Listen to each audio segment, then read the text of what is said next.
Well, we're down in the garage today pulling some wrenches.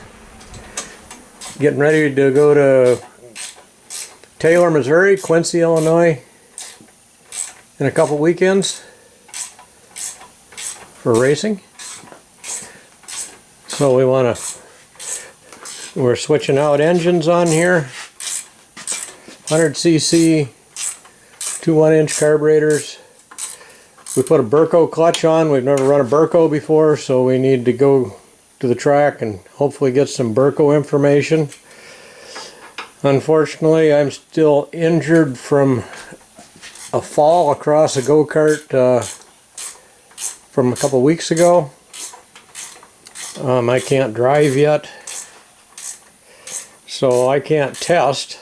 Yep, and we just took off the mighty 5.3 giant killer McCullough. Yeah, we just took off the big 5.3 cubic inch McCullough.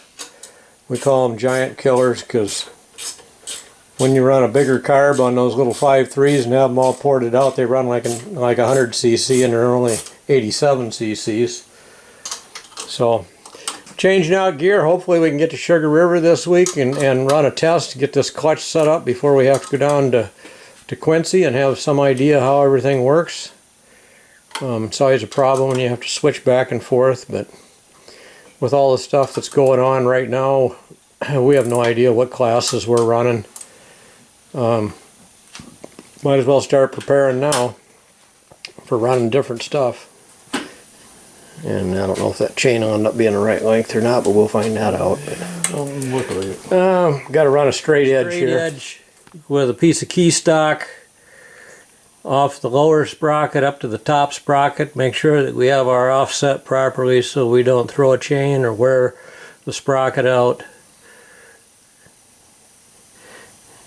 And so we're using a piece of key stock. Sometimes I use a file because a file is really straight and true. Sean. Don't like my picture taken. Throttle cable for this. Fuel line.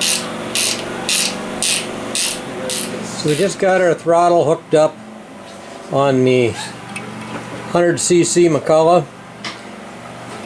It's 100cc's, got 2 inches of carburation on it, 2 1-inch carburetors, and you can see as he works the throttle there, it's opening both throttles at the same time. One single cable comes around through this loop, comes back over here. We have springs that make sure that they go back. The carbs have springs on them, but that's a helper spring to make sure you don't end up at full throttle or stuck throttle. And then when you're doing this, when you're hooking all this up, you get down here to your throttle mechanism, you want to make sure that that spring right there is bottomed out at exactly the same time that that throttle reaches full open. Otherwise you're going to break your throttle shafts off.